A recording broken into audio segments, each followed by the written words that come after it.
Listen carefully, because what I'm about to tell you, most people will never hear in their entire lifetime. There's a reason toxic people keep finding you. There's a reason their words stay in your head longer than any compliment ever did. There's a reason one rude comment can ruin your entire day, while 100 kind ones barely move you.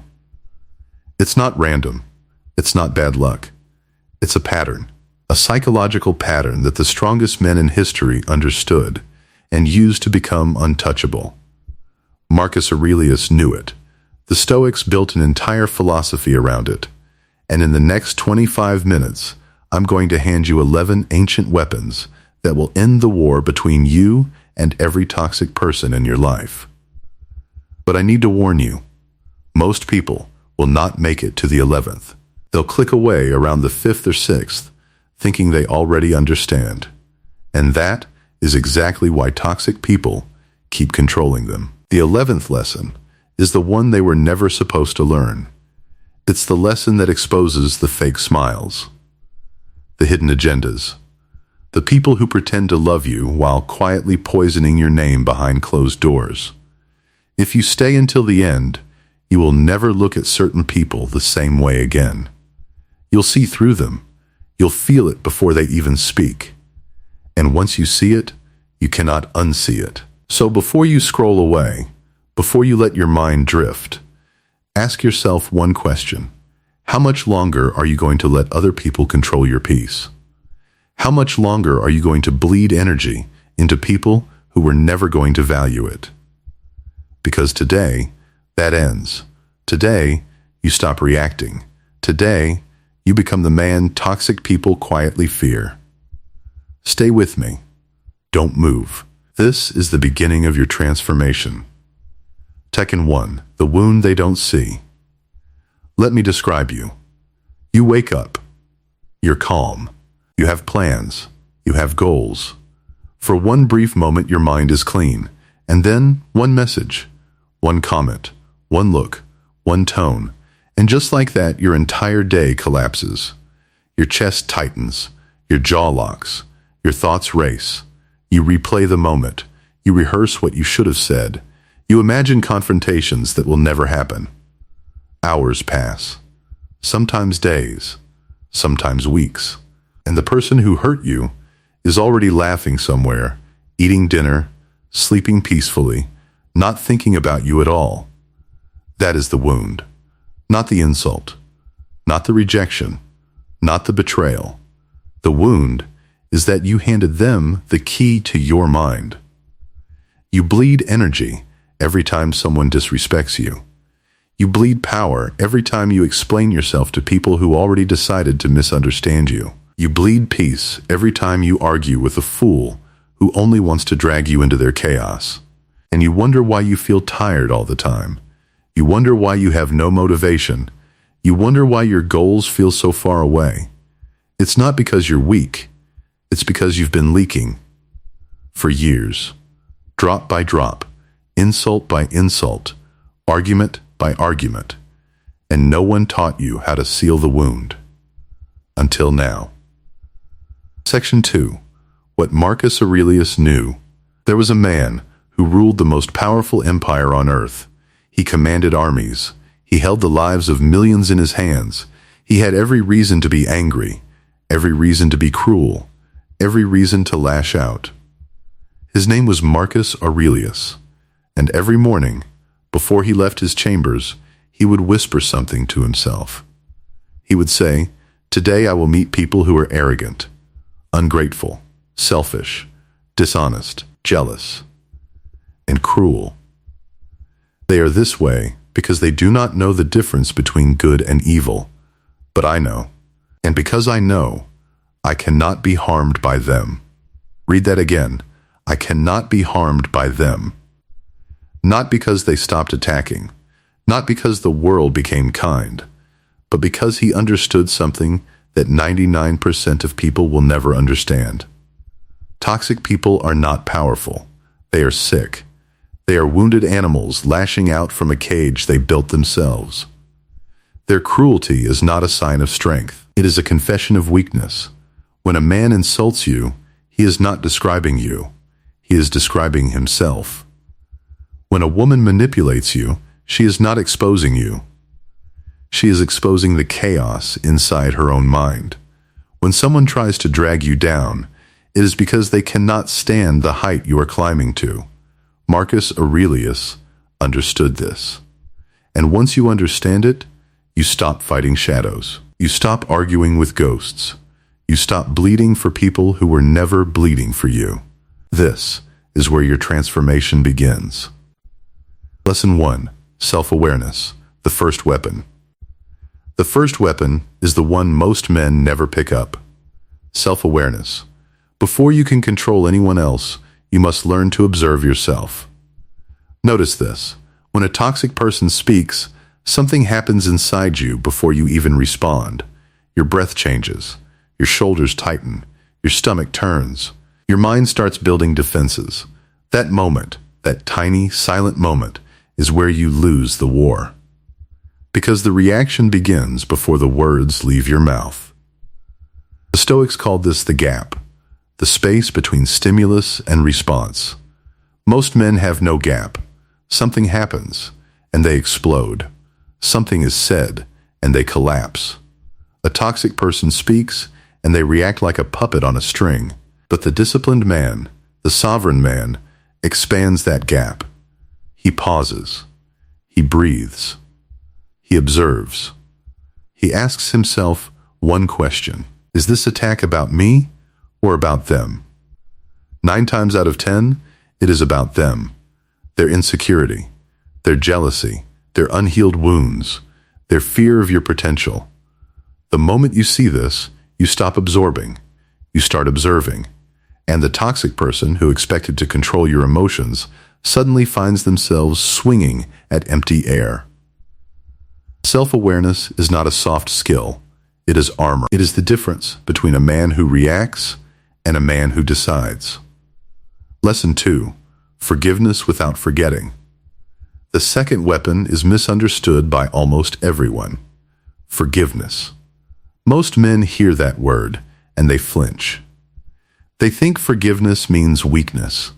They think it means letting the other person win. They think it means pretending the betrayal never happened. It does not.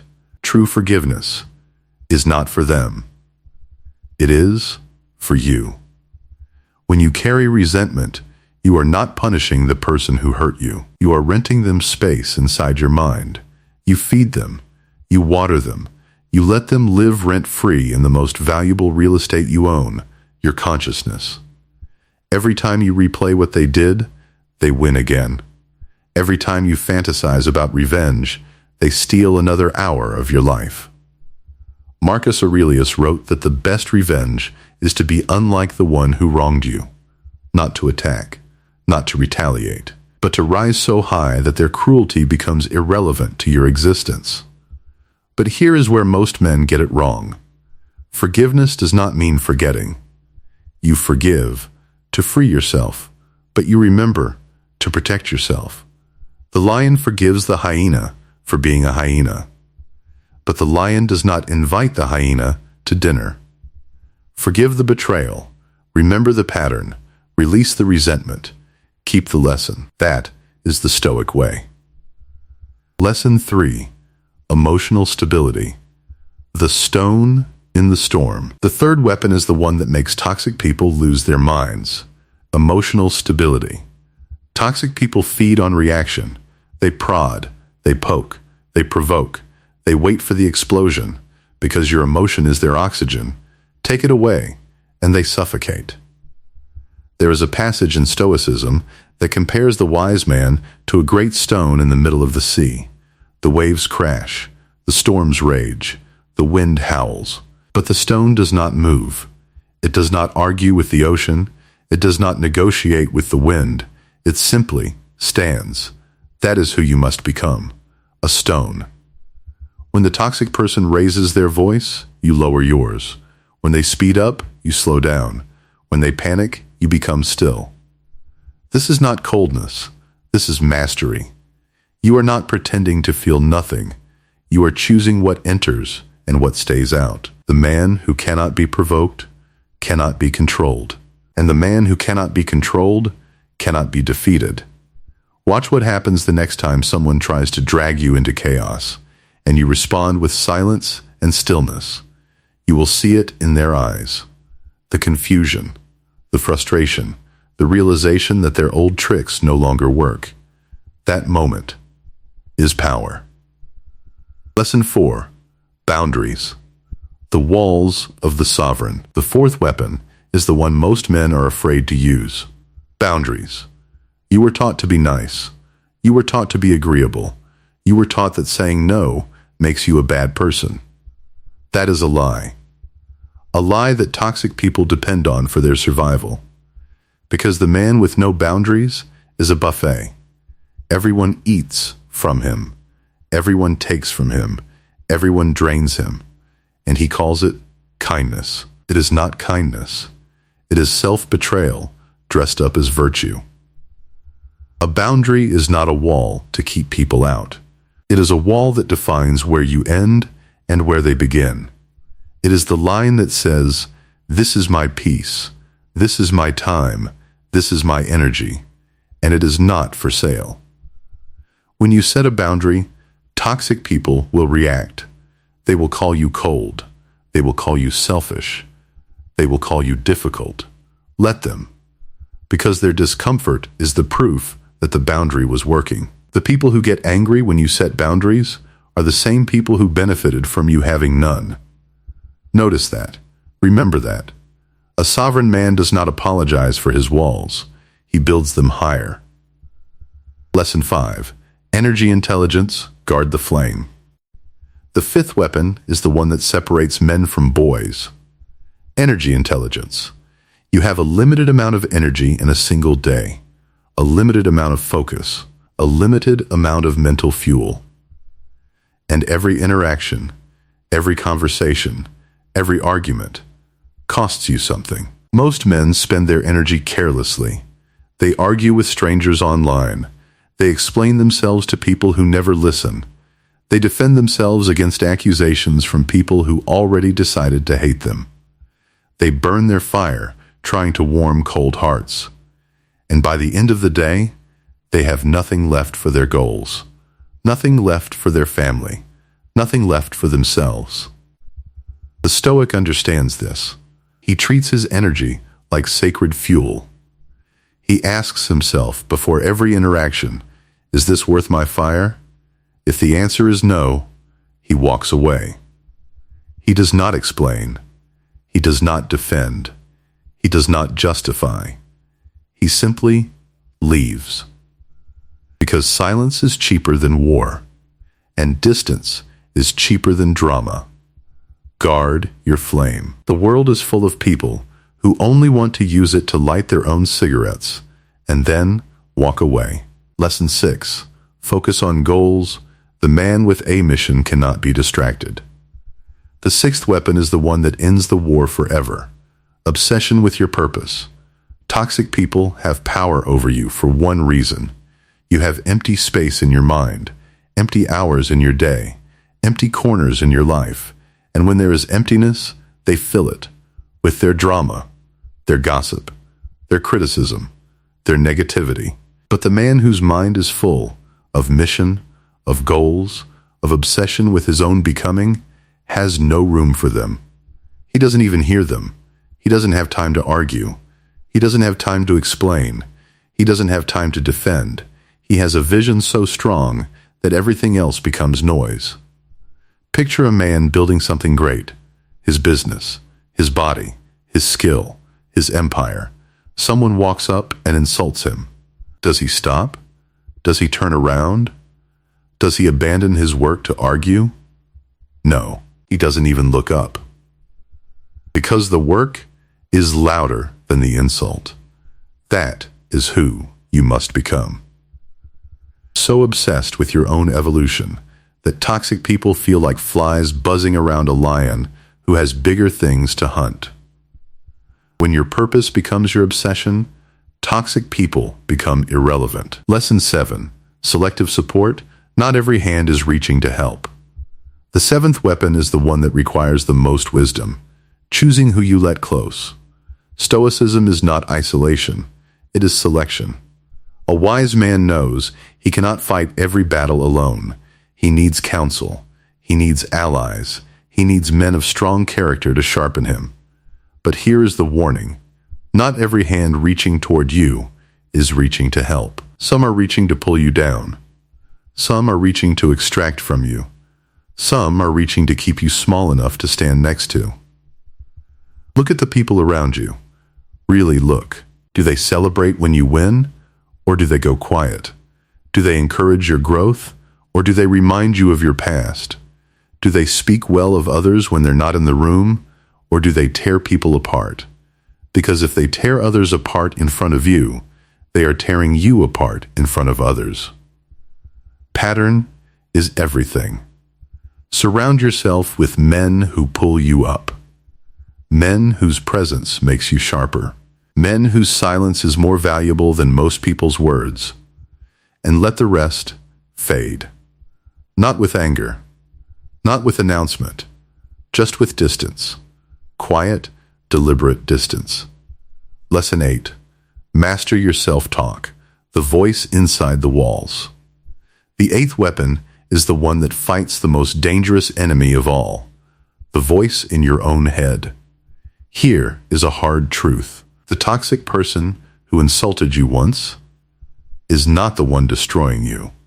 It is the version of their voice that you now repeat to yourself 1,000 times a day. They said it once.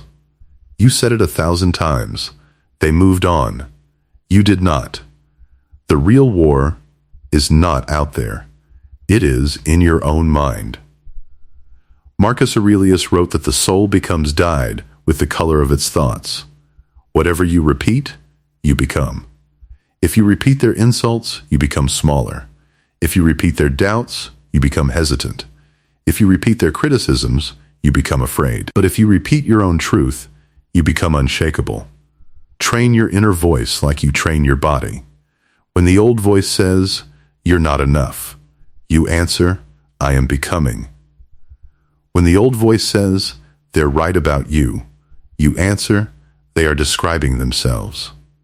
When the old voice says, "You're behind in life," you answer, "I am on my own clock." The conversation inside your skull is the most important conversation of your life. Win it. Lesson 9. Solution thinking. The chessboard mind. The ninth weapon is the one that turns pain into power. Solution thinking. Most men, when they are attacked, ask the wrong question. They ask, "Why is this happening to me?" That question leads nowhere. It leads to victimhood. It leads to self-pity. It leads to weakness. The Stoic asks a different question. What is this teaching me? How does this make me stronger? What is my next move? Life is a chessboard. Toxic people are pieces on the board. Some are pawns, some are knights, some are bishops disguised as friends. You are not playing checkers. You are playing chess. You think 3 moves ahead. You don't react. You position. You don't argue. You strategize. You don't waste energy on losing battles. You play to win the war. When something painful happens, do not collapse. Do not panic. Step back. Look at the board. Ask yourself what this moment is preparing you for. Every betrayal is a lesson in trust. Every insult is a lesson in self-worth. Every loss is a lesson in detachment. Every toxic person is a teacher disguised as a tormentor. Pay the tuition. Take the lesson. Move on. 10. Avoid unnecessary arguments. The power of not showing up. The 10th weapon is the one that makes you untouchable. The discipline of silence. Not every battle deserves your sword. Not every insult deserves your response. Not every question deserves your answer. Most men do not understand this. They feel they must defend every accusation, explain every misunderstanding, reply to every attack. It is exhausting, and it is unnecessary. There is a kind of power that only silent men possess. When you do not respond, you confuse them. When you do not explain, you starve them. When you do not engage, you defeat them without ever lifting a finger. The strongest answer to a fool is no answer at all. The strongest response to a manipulator is distance. The strongest reply to a gossip is success they cannot deny. Ask yourself before every argument, will this matter in a year? Is this person worth my peace? Is winning this argument worth losing my calm? Most of the time, the answer is no. So you let it go. Not because you are weak, because you are strategic. The wolf does not argue with sheep about what it means to be a wolf. He simply is one. Be that. 11. The forbidden lesson, detecting false cordiality. Now listen carefully, because this is the lesson they hoped you would never reach. This is the one that exposes everything. The 11th weapon is the most dangerous of all, detecting false cordiality. Some toxic people scream, some insult, some manipulate openly. Those are easy. You see them coming. But there is another kind, a more dangerous kind. The ones who smile, the ones who hug, the ones who call you brother, friend, family. The ones who clap when you win, but quietly hope you lose. The ones who say, "I'm so happy for you," with a tone that says something else entirely. These are the predators in friendly clothing. And until you learn to detect them, you will keep bleeding from wounds you never saw coming. Here is how you spot them. Watch their eyes when you share good news. Real friends light up. Fake ones flicker. Watch their behavior when you are not around. Listen to how they speak about others when those others are absent. Because that is exactly how they speak about you. Watch their patterns. Do they only show up when they need something? Do they disappear when you struggle and reappear when you succeed? Do they compliment you to your face and criticize you behind your back? Watch the small inconsistencies. The forced smile. The slight pause before their congratulations. The way they change the subject when you talk about your wins. The way they bring up your past when you talk about your future. These are not coincidences. These are signals. Marcus Aurelius said that the universe gives us signs if we are awake enough to read them. The toxic person disguised as a friend leaves footprints everywhere. You just have to stop ignoring them. And once you see the pattern, do not announce it. Do not confront them. Do not warn them. Simply withdraw access. Slowly, quietly, permanently. Let them wonder why the calls stopped, why the warmth disappeared, why you became unreachable in ways they cannot name. That is the final discipline, the silent exit. The man who removes himself without explanation is the man no one can ever manipulate again. Epictetus, the transformation. Look at what has happened. Look at who you are becoming. The old you reacted. The new you observes. The old you argued. The new you watches. The old you bled for fake friends. The new you bleeds for nothing. The old you wanted to be liked. The new you would rather be respected. The old you needed approval. The new you needs only your own. Something is dying inside you right now. The version of you that flinched at every insult. The version of you that explained himself to people who never deserved an explanation. The version of you that begged for love from people who only knew how to take. Let him die. He served his purpose. He survived long enough to bring you here. But he cannot come where you are going. Where you are going requires a colder mind, a quieter mouth, a steadier hand, a heart that loves deeply, but trusts selectively. You are not becoming heartless, you are becoming sovereign. Picture it. A year from now, someone tries to insult you. You don't flinch. Someone tries to manipulate you. You don't fall. Someone tries to drain you. You don't bleed. Someone tries to bait you into an argument. You don't respond. You walk through the world with a presence that cannot be shaken. People feel it. They cannot name it, but they feel it. The toxic ones avoid you. The fake ones fear you. The weak ones lose interest, and the real ones, the rare ones, the men and women of substance, they are drawn to you like steel to a magnet. Because power recognizes power, and peace recognizes peace. You are no longer a target. You are no longer prey. You have become something else entirely. A man who cannot be moved. A man who cannot be owned. A man who cannot be broken. That is what Marcus Aurelius built 2,000 years ago. That is what the Stoics protected through every generation. And tonight, you have inherited it. If you made it to this moment, you are not like most people. Most people clicked away long ago. They were not ready. But you stayed. You absorbed. You earned this. So here is what I want you to do. In the comments below, type these 3 words. I am sovereign. Not because I told you to, but because you mean it. Type it as a promise to yourself. A signature on the contract of your new life. If this video reached you, subscribe, because we are building something here. A quiet army, the kind of men who do not announce themselves. The kind of men who walk softly and carry an entire world inside them. The kind of men toxic people no longer dare to approach. Welcome to the inner circle. Welcome to the silent few. Welcome to who you were always meant to become. Now go. The old you is dead. Long live the sovereign.